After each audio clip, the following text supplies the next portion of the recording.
Hi சகோஸ், எல்லாரும் எப்படி இருக்கீங்க? Sumathi sister, Pavi sister, Abhinaya Hinata, ஈஸ்டி சிஸ்டர் ஹீரோயின் செய்கிற ஒவ்வொரு மூமெண்ட்டையும் நீங்கள் ரசிச்சிங்க அப்படிங்கிற மாதிரி சொன்னீங்க. ரொம்ப சந்தோஷம் சிஸ்டர். கனகதீபா சிஸ்டர், ரொம்ப thanks sister. Neha sister, Ragini Rajendran sister, Jeeva bro, நீங்கள் சொல்கிறது கரெக்டு தான். மோஸ்ட் ஆஃப் ட்ராமாவில் அப்படி தான் இருக்குது. எண்டிங் கரெக்டாக கொடுத்துட்றாங்க. அவன்யா சிஸ்டர், கண்டிப்பாக ஹீரோ பிரதராக நினைக்கல அப்படிங்கிறது எனக்கும் புரியுது. பிரியங்கா பிரியா சிஸ்டர், ஜெயந்தி சிஸ்டர், ஹீரோயினை தான் வில்லின்னு நினச்சிங்களா? மேக்கப் கொஞ்சம் கம்மியாக போட்டிருக்கலாமா? நல்ல கமெண்ட்டு.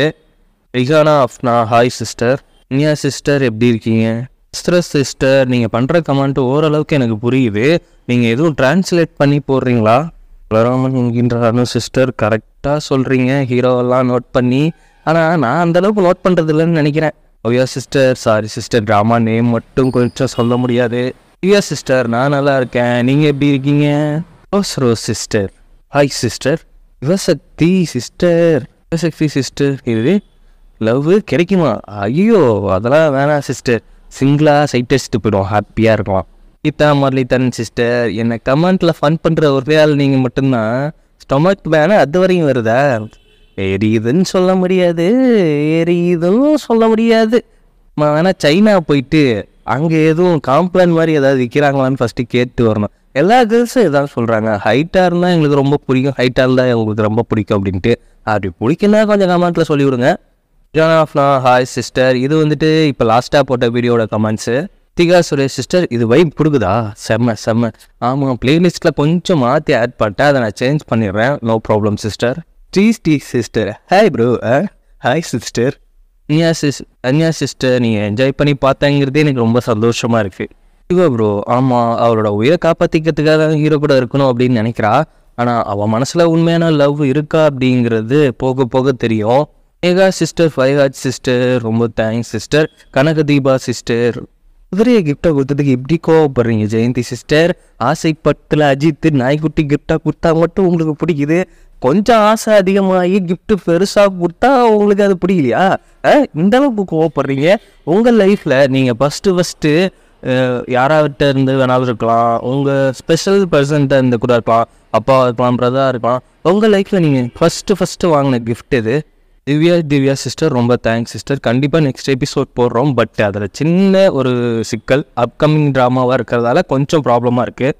வானியா சிஸ்டர், மெய்டு தான் கொஞ்சம் கடுப்பேற்ற மாதிரி பண்ணாங்க, எனக்கும் கடுப்பாச்சு. அது என்ன கேட்டீங்க, கன்வின்ஸ் பண்ணுறதுல நிறைய அனுபவம் இருக்குது போலையா? அதெல்லாம் ரொம்ப கம்மி சிஸ்டர். இப்படி கன்வின்ஸ் பண்ணுற திறமை மட்டும் இருந்தா நான் இன்னும் சிங்கிளாகவே இருந்திருக்க மாட்டேன். சக்தி சிஸ்டர், வேறு என்ன ரீசன்? அந்த புக்கு தான் குழப்பி விட்டுச்சு சிஸ்டர். அதனால தான் அவன் போயிட்டு அந்த பொண்ணை கூப்பிட்டு வந்தான், ஹீரோட கூப்பிட போல. ராமன் என்கின்ற சிஸ்டர், நீங்கள் டைரக்டர் மேலே செம்ம கடுப்பாக இருக்கீங்கன்னு தெரியுது. நான் வேணால் சர்ச் பண்ணி அந்த ஆளோட அட்ரஸ் வாங்கி தரேன், போயிட்டு அடிச்சுட்டு வந்துடுறீங்களா? வித்யா சிஸ்டர், டவுனிஸ் ட்ராமா போடுங்கண்ணா. சாரி, தப்பாக சொல்லிட்டேன்.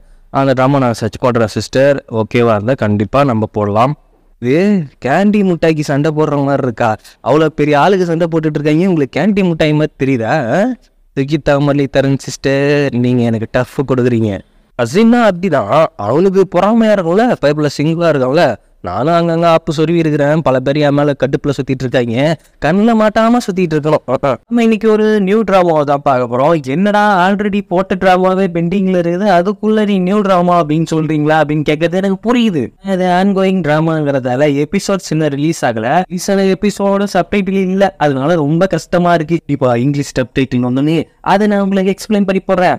அது வரைக்கும் நான் இந்த ட்ராமாவை ஃபாலோ பண்ணுவோம். இதுவும் ஒரு ஆன்கோயிங் ட்ராமா தான். சிம்பிளாக ஒன்லைனில் சொல்லணும்னா, இதுல ஹீரோவா இருக்க மாட்டான், வில்லனா தான் ஃபர்ஸ்ட் உங்களுக்கு தெரியுமா. இது மட்டுமே கான்செப்ட். இதை வச்சுக்கிட்டு வாங்க ட்ராமாக்குள்ள போனா செம்மையா இருக்கும். ட்ராமாவோட ஸ்டார்டிங்லேயே ஒரு பொண்ணுக்கு கியூட்டான போகிறது கல்யாணம் ரெடி பண்ணிட்டு இருக்காங்க. அப்படி ரெடி பண்ணிட்டு இருக்க நேரத்திலேயே அங்க இருக்கிற பணியாட்கள் என்ன சொல்றாங்கன்னா, இங்க பாருமா, உனக்கு இன்னும் 2 மணி நேரத்துல கல்யாணம், அதனால சடங்கெல்லாம் கரெக்டா ஃபாலோ பண்ணிக்க. இனிமேல் நீ சாப்பிடவே கூடாது 2 மணி நேரத்துக்கு, இங்க விட்டு நீ வெளியவும் போக கூடாது அப்படிங்கிற மாதிரி அந்த பொண்ணுகிட்ட அறிவுரை சொல்லிடுறாங்க. அந்த பொண்ணும் அப்படிங்கிற மாதிரி தலையை தட்டிக்கிட்டே இருக்கும்போது தலையிலேயே நான் எத்து விட்டு அப்படிதாம்மா நீ இருந்தாகணும் அப்படின்னு சொல்லிட்டு அவங்க வெளியில போன அடுத்த செகண்டு பொண்ணோட வயிற்றுல கப கபன்னு ஒரு சத்தம். என்னடா சத்தம்னு பார்த்தா பசிக்குது பயப்புள்ள, இன்னும் 2 மணி நேரம் இருக்கு, அதுக்குள்ள ஏதாவது போயிட்டு சாப்பிட்டு வந்துருவோமா அப்படிங்கிற மாதிரி யோசிக்குது. இந்த மாதிரிலாம் உங்க கல்யாணத்துல நீங்க எதுவும் பண்ணிடாதீங்க. கட் பண்ணி கியூக் அப்படிங்கிற ஒருத்தரை ஒரு காதலாளி பேசியே கூப்பிட்டு வரா ஒருத்தரை மீட் பண்றது. அதாவது அவரு வந்துட்டு இந்த காலநிலையெல்லாம் ரொம்ப கணிச்சு சொல்லுவாரு. நீங்களும் ஒரு சில விஷயத்த கணிச்சு சொல்லுவீங்களாமே, அதுவும் கொஞ்சம் வருஷத்துக்கு முன்னாடி தான், அதாவது ஒரு 20 வருஷத்துக்கு முன்னாடி தான் நீங்க கணிச்சு சொல்ற விஷயத்தெல்லாம் பேரரசர் அப்படியே நம்பினாராமே அப்படின்ட்டு. அதே மாதிரி இப்போ உங்களுக்கு சிஷ்யர் மாதிரி ஒருத்தர் வந்திருக்காரு, அவங்க உங்கள்கிட்ட பாடம் கத்துக்கணும்னு ஆசைப்படுறாரு அப்படின்னு அந்த காவலாளி ஒரு ஆள்கிட்ட கூப்பிட்டு வரான். அது யாருன்னா நம்ம சீரீஸோட ஹீரோ ஃபியூ. அந்த ஆள் பேரு கியூக்குங்கிற, இந்த ஆள் பேரு ஃபியூங்கிற. இதுதான் உண்மையான நேம் இல்ல, இதை விட லென்த்தான நேம் தான் வரும். அதெல்லாம் சொல்லணும்னா என்னோட வாய்க்கே நான் போட்டுக்கணும். இதுதான் நம்ம சீரீஸோட ஹீரோ. அவரு வந்துட்டு புல்லா வாசிச்சுட்டு இருக்கும் பொழுது வந்து கேக்குறாரு, என்கிட்ட ஏதாவது நீ கத்துக்கணும் ஆசைப்படுறியாப்பா அப்படின்னு அவர் கேட்கிறப்ப நம்ம ஹீரோ என்ன சொல்றான்னா, ஆமா, எப்படி எல்லாம் சதி பண்ணி சில குடும்பத்தை சாகடிக்கிறதுங்கிறத உங்ககிட்ட நான் கத்துக்கணும் அப்படின்னு ஹீரோ சொல்றான். என்ன லூசத்தனமா பேசிட்டு இருக்க, நீ 20 வருஷத்துக்கு முன்னாடி 40 குடும்பத்தை அழிச்சல்ல, அதுல எஞ்சி இருக்கிற ஒரே வாரிசு நான் தான் அப்படின்னு அந்த ஆளை கழுத்துல ஒரு கிழி, காலில் ஒரு கிழி, முதுகுல ஒரு கிழி, அவன் வச்சிருந்த புல்லாங்குழலுக்கு இல்ல அது கத்தி, அதை வச்சு சரக்குன்னு போட்டுட்டு நீங்க இது தப்பிக்க முடியாது அப்படிங்கிற மாதிரி ஹீரோ மாசா நின்றுகிட்டு இருக்கான். சரி, நான் கடைசியா ஒரு வாய்ப்பு தரேன், இங்க இருந்துட்டு நான் 5 என்றதுக்குள்ள நீ கரெக்டா தப்பிக்கிற பாதையை கண்டுபிடிச்சிட்டனா உன்னை நான் கொல்ல மாட்டேன், இப்படியே காயத்தோடய உன்னை விட்டு அனுப்புறேன் அப்படிங்கிற மாதிரி ஹீரோ சொல்லிட்டு அவனோட கண்ணை கட்டிக்கிட்டு 1 2 3ன்னு எண்ணிக்கிட்டு இருக்கான். அப்படியே இன்னொரு டைரக்ஷன்ல நம்ம ஹீரோயினை காட்டினா, அதாவது ஸ்டார்டிங்ல பசி எடுத்தது 2 மணி நேரம் தாண்டி கேப் இருக்குது, எஸ்கேப் ஆகி சாப்பிட்டு வந்தலான்னு ஒரு பிளானை போட்டாங்கல்ல, அவங்க தான் நம்ம சீரீஸோட ஹீரோயின். அவங்க பேரு ஷூ. சைடா போய் ஒளிஞ்சு நின்று ஒரு முழு கோழிய முழுசா மூழ்கிருக்காங்க நம்ம ஹீரோயின். பசிக்கும்ல அந்த மாதிரி கேரக்டர் போல நல்லா வெட்டுன்னு கோழியை வெட்டிட்டு இருக்க நேரம் அங்கிருந்து என்ன காப்பாத்துங்கிற கதறல் சத்தத்தோட யாரோ ஓடி வர மாதிரி இருக்கு. அது வேற யாருமே கிடையாது, நம்ம யூக்கு. அப்படி ஓடி வர்றத நம்ம ஹீரோயின் ஒரு மரத்தோட ஓட்டையில இருந்து பார்த்த உடனே யாராவது இவனை கொல்ல துட்டிக்கிறது அப்படின்னு எட்டி பார்த்தா நம்ம ஹீரோ கண்ணை கட்டிக்கிட்டு கரெக்டா அம்மா நெஞ்சில விட்டு இறக்கான். அத பார்த்து சாக்கான ஹீரோயினை அங்கேருந்து எஸ்கேப் ஆக பாக்குறப்ப ஹீரோ கண்ணை கழட்டிட்டு ஹீரோயினை பார்த்துட்டான். அங்கேருந்து விட்டா போதுண்டா அப்படின்னு எஸ்கேப் ஆகி ஓடுறப்ப கரெக்டா ஹீரோ வந்துட்டு ஹீரோயினை அட்டாக் பண்ணி அவர் மாதிரி தாங்கி பிடிக்கிறான். அப்படி பிடிக்கும் போது அவன் நெஞ்சில ஒரு மச்சம் இருக்கு. அதை பார்த்துட்டு கொஞ்சம் ஹீரோ ஷாக் ஆகிட்டு, உன்னதான் நான் இவ்வளோ நாளை தேடிட்டு இருந்தேன், நீ இங்கே தான் இருக்கியா அப்படிங்கிற மாதிரி மைண்டில் யோசிச்சுக்கிட்டு கொஞ்சம் ஷாக்கிங்லேயே இருக்கும் பொழுது ஹீரோயின் என்ன பண்ணுறான்னா அவனை தட்டி விட்டு ஓடுறா. அதில் அவனோட ஒரு பக்கத்தை ஜிமிக்கி கரண்டு விழுந்துருது. அப்படி பதறி அடிச்சுட்டு ஓடுனா அங்கே பனி திட்டுன்னு திட்டுறா. கொஞ்சமாவது பொறுப்புங்கிறது உனக்கு இருக்கா அப்படிங்கிற மாதிரி திட்டும்போது, நான் பார்த்தேன் ஒரு கொலை, டியூக்கு இங்க பாரு, நீ எதுவும் உணரிட்டு இருக்காத, இந்த 2 மணி நேரத்துல அதுவும் நம்ம பேரரசு இருக்காங்கல்ல, அவங்க சடங்கு சம்பிரதாயத்தெல்லாம் கரெக்டா பார்ப்பாங்க. நீ போயிட்டு முழுசா முழுக்கோழிய முழுங்கிட்டு வந்தேன்னு தெரிஞ்சா அவங்க அதை தப்பா எடுத்துக்கிட்டு நேரம் சரியில்லை அது சரியில்லைன்னு உன் கல்யாணத்தை நிப்பாட்டிடுவாங்க. நீங்க இந்த ரூமை விட்டு போகவும் இல்லை, நீங்க இங்கதான் இருந்தீங்க அப்படிங்கிற மாதிரி நான் சொல்லிக்கிறேன், சமாளிச்சுக்கிறேன் அப்படிங்கிற மாதிரி. ஆனா ஹீரோயின் தான் கண்ணு முன்னாடி ஒரு கொலையை பார்த்துட்டாரு. அதை நினைச்சுக்கிட்டு பக்குன்னு பயந்துக்கிட்டு தன்னோட கல்யாணத்துக்காக ரெடியாகி போறான். அங்க இளவரசன் வந்துட்டு, இன்னும் ஒரு நாளுக்காக தான் நான் காத்திருந்தேன், நம்ம 2 பேரும் கை தூக்கிறது தான் நம்ம வாழ்க்கையோட லட்சியம் அப்படிங்கிற மாதிரி ஹீரோயின் மேல இருக்கிற லவ்ல ஓவரா, அதாவது அவரும் ட்ரூ லவ் தான் வச்சிருக்காரு போல, அப்படி ட்ரூ லவ்வா ஃபீல் பண்ணிட்டு இருக்காரு. அப்படி ஃபீல் பண்ணிட்டு 2 பேரும் கல்யாண கோலத்துல அந்த ஸ்டெப் பை ஸ்டெப்பா ஏறும்பொழுது ஹீரோயினுக்கா பயம், பதட்டம், ஏதாவது அசம்பாவிதம் நடந்துருமோ அப்படிங்கிற மாதிரி ரசிக்கிற அன்னைக்கு ஒரு வணக்கத்தை போட்டுட்டு கல்யாணம் பண்ணி வைக்கிற ஆள் யாருன்னு பார்த்தா அங்க வைக்கிறாங்க செக்கு. நம்ம ஹீரோ தான். இவர் தான் வந்துட்டு வானிலைகளை கரெக்டா சொல்லி காற்று எந்த திசையில அடிக்கும், ஜோதிடம் பார்க்கறது, இந்த மாதிரி எக்ஸ்ட்ரா கரிக்குலர் ஆக்டிவிட்டிஸ் எல்லாம் நம்ம ஹீரோ அடிச்சுக்க முடியாதுங்கிற மாதிரி பில்டப்பை கொடுத்து ஹீரோயினுக்கும் இளவரசனையும் கல்யாணம் பண்ணி வைக்க போறதே நம்ம ஹீரோ தான் அப்படிங்கிற மாதிரி சொல்லும் போது ஹீரோயினுக்குலாம் ஹார்ட் அட்டாக்கே வந்துச்சு. ஆகா, கொலைகாரன் தலைமையில நமக்கு கல்யாணமாடா, சோழி முடிஞ்சது அப்படின்னு நினைச்சிட்டு இருக்கிறப்ப அந்த ராணி இருக்கே பேரரசி, நீ ஏதோ சடங்கு சமுதாயத்துல ஏதோ தப்பு பண்ணிடுறல அப்படின்ட்டு நம்ம ஹீரோயினா தான் முறைச்சிட்டு இருக்குது. நைஸா பக்கத்துல வந்துட்டு என்ன உன்னதான் நான் அடுத்தது கொல்ல போறேன் அப்படிங்கிற மாதிரி சொல்லும்போது, அப்போ உனக்கு எல்லா உண்மையும் தெரிஞ்சிச்சா, அப்ப நீ தானே அவன், இரு நான் இளவரசத்தை சொல்றேன் அப்படின்ட்டு போயிட்டு இவன் தான் கியூக்க அப்படின்ட்டு வார்த்தையை வாயை விட்டு சொல்ல பாக்குறா. ஆனா கொஞ்ச நேரம் ஊமையாயிட்டா.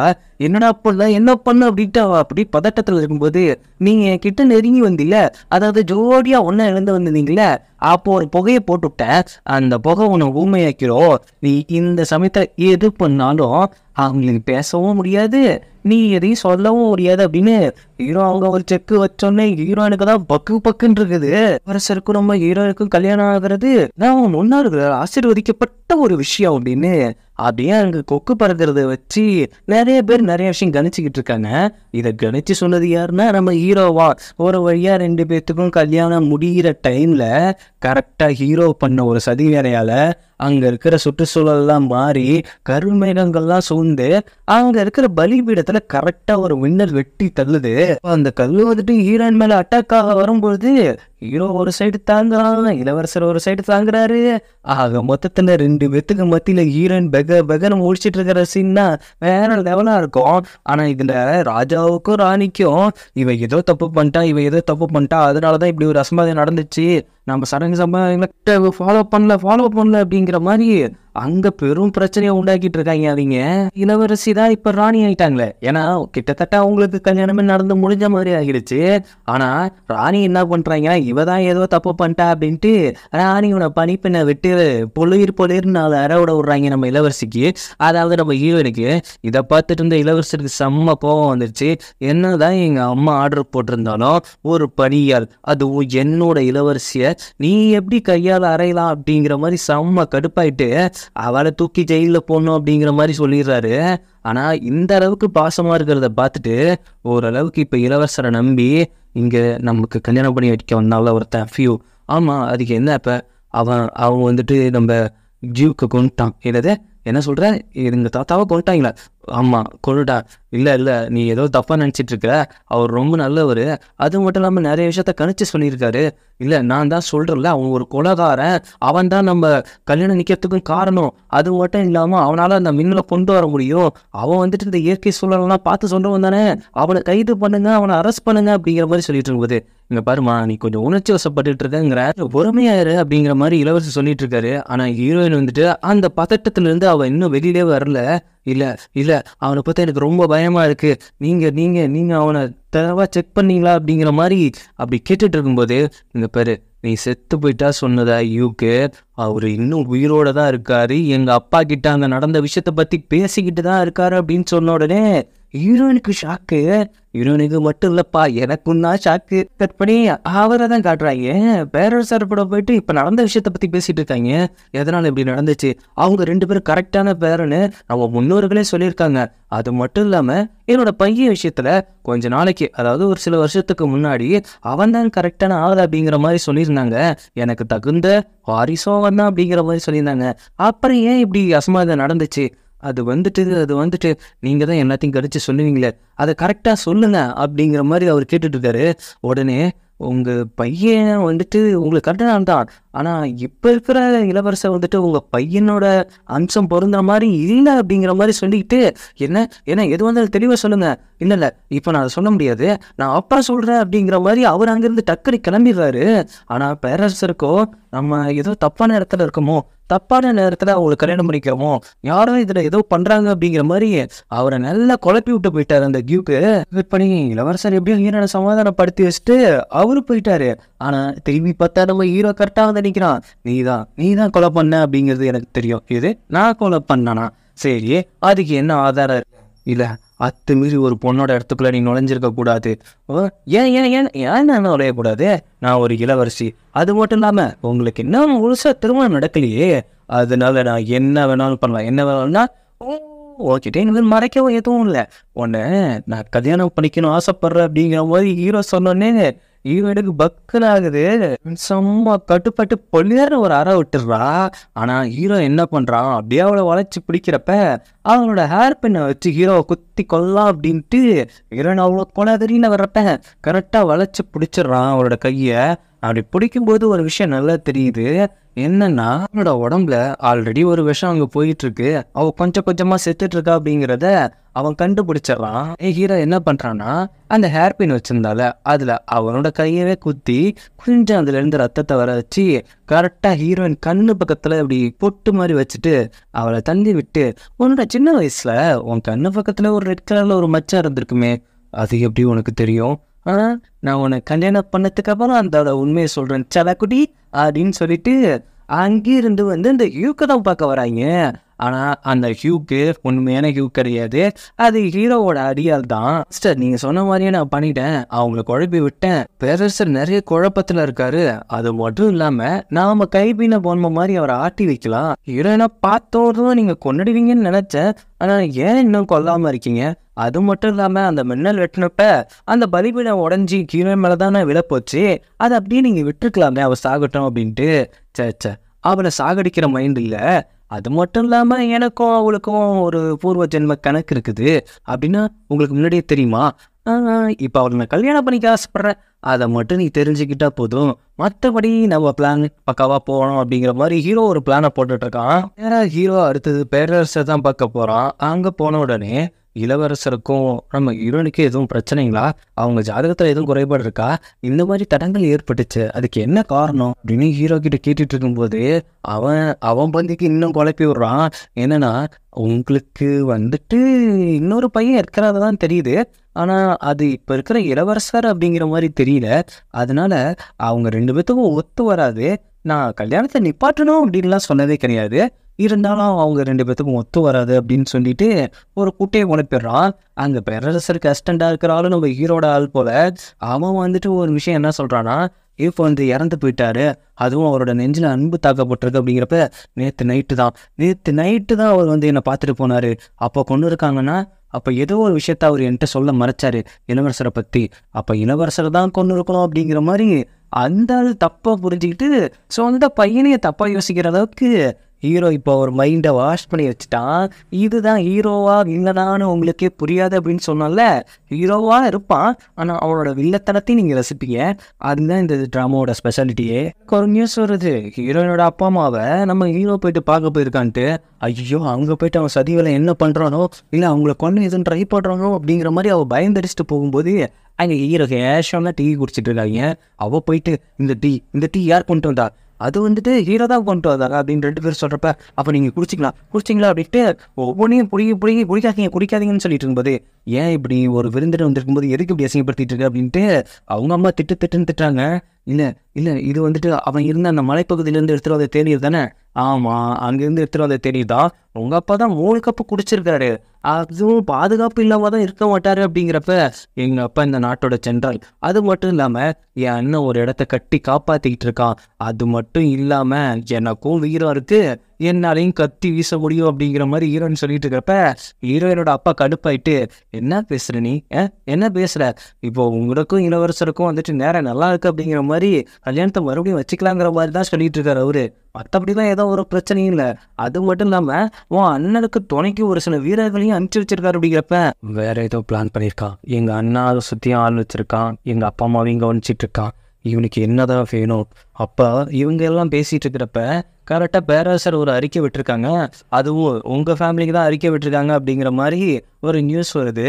அதை கேட்கறது அவங்க போன உடனே ஹீரோயின் என்ன பண்ணுறான்னா, எதுக்காக இப்படி பண்ணிகிட்ருக்க, ஏன் இப்படி பண்ணிகிட்ருக்க, எங்கள் அப்பாவும் அம்மாவுக்கு நீ விஷம் வைக்க பார்த்துருக்க, அது மட்டும் இல்லாமல் என் அண்ணனை சுற்றி ஆட்கள் வச்சுருக்க, என்ன தான் உனக்கு வேணும்? ஐயோ செல்லக்குட்டி, உனக்கு தெரியலையாம்மா, எனக்கு நீ தான் வேணும், உன்னை தான் நான் கல்யாணம் பண்ணிக்கணும், ஒரு காலம் நடக்காது அப்படின்ட்டு அங்கே இருக்கிற கத்தி எடுத்து தன்னைத்தானே ஹீரோயின் குத்திக்க போகும்போது கரெக்டாக ஹீரோ பிடிச்சி, ச நீயே உன்னை சாகடிச்சிக்க கூடாது, கல்யாணம் பண்ணி நான் உன்னை சாகடிக்கிறேன், அப்போ நல்லா சிரிக்கிற செத்துப்போ அப்படிங்கிற மாதிரி சொல்லிட்டு, உனக்கு என்ன தான்யா வேணும், மறுபடியும் நான் அந்த டைலாக் சொல்ல வைக்காதம்மா, எனக்கு நீ தான் வேணும் அப்படின்ட்டு அங்கேருந்து கிளம்புறப்ப ஹீரோனுக்குலாம் செம்ம கடுப்பாகுது ஹீரோவை பார்த்துட்டு.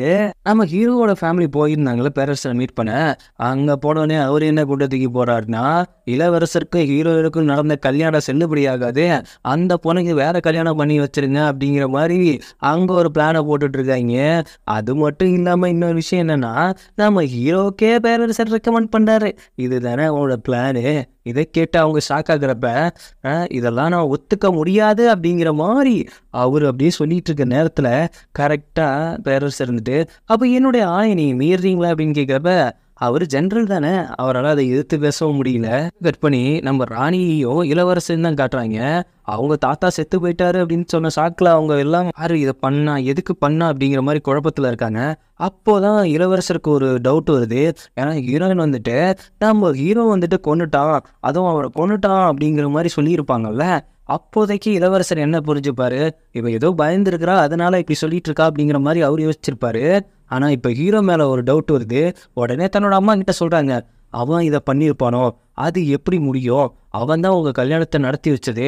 அது மட்டும் இல்லாமல் இப்போ இருக்கிறதுலே ரொம்ப திறமசாலி அவன் மட்டும்தான், நமக்கு ஈக்குவலாக படைகளும் இருக்கிறது அவன்கிட்ட தான். இந்த விஷயத்தில் இவனை சந்தேகமே பட முடியாது. நான் சந்தேகப்படுறதெல்லாம் நீங்கள் யாரை சந்தேகப்படுறீங்க, நான் சந்தேகப்படுறதெல்லாம் ஒருத்தரை மட்டும்தான். அதான் யாரை, உங்கள் அப்பாவை தான். எனக்கு தெரிஞ்சு பல விஷயங்களில் என்னோட அப்பாவும் உங்களோட அப்பாவும் சம்மந்தப்பட்டிருக்காங்க. அதில் ஏதோ ஒரு விஷயம் அவருக்கு எதிராக இருக்க போய் இப்போ அவரை கொண்டு இருக்காரு அப்படிங்கிற மாதிரி நான் யோசிக்கிறேன். எல்லாமே எனக்கு எதிராக மாறிக்கிட்டு இருக்குங்கிறப்ப ஒரு படம் வந்து உள்ள நிற்குது. என்ன தைரியம் இருந்தால் ராணி இடத்துக்குள்ளேயே சம்மந்தம் இல்லாமல் நீங்கள் எப்படி உள்ளே வருவீங்க அப்படின்ட்டு ராணி கத்திட்டு இருக்கிறப்ப கரெக்டாக நம்ம ஹீரோ வந்து நிற்கிறான். எதுக்காக இப்போ இங்கே வந்திருக்கீங்க? இல்லை, ராஜா ஒரு ஆணை போட்டார், இந்த மாதிரி உங்களை வந்துட்டு ஹவுஸ் அரெஸ்ட்லேயே வைக்கணும், நீங்கள் இந்த மாதிரி பலிபீடம் டேமேஜ் ஆனதில் நீங்கள் ஏதோ தப்பு பண்ணிடுறீங்க அப்படிங்கிற மாதிரி அவர் ஃபீல் பண்ணுறாரு. அதனால நீங்கள் ஒரு சில விரதங்கள் இருக்கணும், இங்கே விட்டு எங்கேயும் போகாமல் இருக்கணும் அப்படிங்கிற மாதிரி அவர் ஆணை போட்டிருக்காரு. அதையே சுற்றி வளைச்சு அப்படி சொல்கிறீங்க, என்னை குறிப்பிட்டு கைதி மாதிரி வச்சுக்கணும்னு நினைக்கிறாரு அதானே, இதுக்கெல்லாம் நான் ஒரு முடிவு கட்டுறேன் அப்படின்ட்டு பேரரசர் மேலே ராணிக்கு செம்ம கோவம் ஆகுது. அதே நேரம் இளவரசருக்கு நம்ம ஹீரோ மேலே டவுட்டும் ஸ்டார்ட் ஆகுது. ஏன்னா இப்போதான் ரெண்டும் பற்றிக்க ஆரம்பிக்குது, இன்னும் போக போக ஃபையராக இருக்கும். கட் பண்ணி நம்ம ஹீரோயினை காட்டினா கல்யாண ட்ரெஸ்ஸில் உட்காந்துருக்கா. எங்கே உட்காந்துருக்கானா நம்ம ஹீரோட இடத்துல தான், வேறு வழியே இல்லை, அவன் பக்காவாக பிளான் போட்டு வச்சுருக்கான் அப்படிங்கிற மாதிரி. ஹீரோயின் என்ன பிளானில் வந்திருக்கான்னா, ஹீரோவை எப்படியாவது போட்டு தள்ளிடலாம் அப்படிங்கிற மைட்டில் தான் வந்திருக்கா. அங்கே வந்தோடனே அங்கே இருக்கிற பணியாட்கள், அது மட்டும் இல்லாமல் ஹீரோ ரிவார்டு எல்லாத்தையும் பார்த்தோன்னே, உங்களுக்கு ஒரு ராஜா எந்த அளவுக்கு பணம் வச்சுருப்பாரோ அந்த அளவுக்கு உங்களுக்கு ரிவார்டெலாம் வருது. எப்படி வருது, எங்கள் மாஸ்டரை பற்றி என்ன நினச்சிங்க, அவரு காலத்தை கணிச்சு எத்தனை பேரை காப்பாற்றிருக்காங்க தெரியுமா, இந்த நேரத்தில் புயல் வரப்போகுது, இந்த நேரத்தில் வெள்ளம் வரப்போகுது அப்படின்ட்டு. அதனாலேயே எங்கள் மாஸ்டருக்கு நிறைய சப்போர்ட்டு, நிறைய படை வீரர்களும் எங்கள் கூட இருக்காங்க அப்படிங்கிற மாதிரி ஹீரோவோட புகழை அவனோட அசிஸ்டண்ட் அங்கே பரப்பிக்கிட்டு இருக்கான். சரி, இப்போ இன்னைக்கு அவனுக்கு என் கையால் தான் முடிவு அப்படிங்கிற மாதிரி யோசிச்சுக்கிட்டு வால் பயிற்சியெல்லாம் எடுத்துகிட்டு ரெடியாக இருக்கா. ஹீரோவும் வரான். ஹீரோ வந்த உடனே, என்னை எப்படியோ நீ கவுத்துட்ட, அதான் உண்மை, அது மட்டும் இல்லாமல் உன்னோட அழகில் நான் ரொம்ப மயங்கிட்டேன்னு தெரியுமா அப்படின்னு ஹீரோ பக்கத்தில் நெருங்கி அவனை ஹக் பண்ணுற மாதிரி போயிட்டு, என்னை உனக்கு ரொம்ப பிடிக்குமா, என் மனசும் கொஞ்சம் கொஞ்சமாக அவன் பக்கம் வருது அப்படின்னு சொல்லிட்டு கரெக்டாக கத்தி எடுத்து நெஞ்சில் குத்த போகிறா. டபுக்குன்னு ஹீரோ பிடிச்சி, ஏம்மா ஏன் ஏன் அன்போட ஒருத்தன் லவ்வோட உனக்கு கல்யாணம் பண்ண ஆசைப்பட்றான், நீ போயிட்டு கத்தி எடுத்து குத்துற, அதை மட்டும் ஒரு நார்மலான மனுஷனாக இருந்தால் பரவாயில்ல, எனக்கு ஹார்ட்டுங்கிறது லெஃப்ட் சைடில் இல்லை ரைட் சைடில் இருக்குது, அப்படி குத்துறதா இருந்தால் நீ இங்கேயே குத்தலாம், ஆனால் ஒரு நார்மலான மனுஷன்கிட்ட நீ சண்டை போடுறதுல ஒரு லாஜிக் இருக்குது, என்கிட்ட சண்டை போட முடியாது அப்படிங்கிற மாதிரி அந்த கத்தியோட புடியை தான் அவன் பிடிச்சிருக்கான். என்ன, நான் இதில் விஷம் தடவிருக்கேன், ஓ அதான் உள்ள கத்தி குத்தவே இல்லையே, குத்தினாலும் எனக்கு எந்த ஒரு பிரச்சனையுமே இல்லை, விஷம் தடவி இருக்கிறது கத்தியோட புடியில் அப்படிங்கிறப்ப அதை தான் இப்போ ஹீரோ பிடிச்சிருக்கான். அப்படியே கொஞ்சம் கொஞ்சமாக ஹீரோ நடுங்குறான். ஆனால் டபுக்குன்னு நார்மல் ஆகிட்டு, இதுக்கெல்லாம் நான் அசர்றாதா, இப்போ என்ன நீ என்னை குத்தணும் அவ்வளோதானே அப்படின்ட்டு அந்த இதயத்துக்கு நேராகவே வச்சு கத்தி அவனே உள்ளே இறக்கிக்கிறான். அப்படியே ஹீரோயின் ஷாக் ஆகிறதோட இந்த எபிசோட் முடியுது. இந்த ட்ராமா எப்படிப்பட்ட ஃபீல் கொடுத்துச்சு அப்படிங்கிறத நீங்கள் கண்டிப்பாக கமெண்ட்டில் சொல்லுங்கள். ஒரிஜினலாக என்னால் கமெண்ட்ஸ் வாசிக்க முடியல. இனிமேல் கரெக்டான டைமிங்கில் நான் கமெண்ட்ஸை வாசிச்சிட்றேன். என்னோடய வீடியோ உங்களுக்கு பிடிச்சிருந்தா லைக் பண்ணுங்கள், ஷேர் பண்ணுங்கள், சப்ஸ்கிரைப் பண்ணுங்கள், நோட்டிஃபிகேஷன் பில் பட்டனை மறக்காமல் கிளிக் பண்ணுங்கள். சப்போஸ்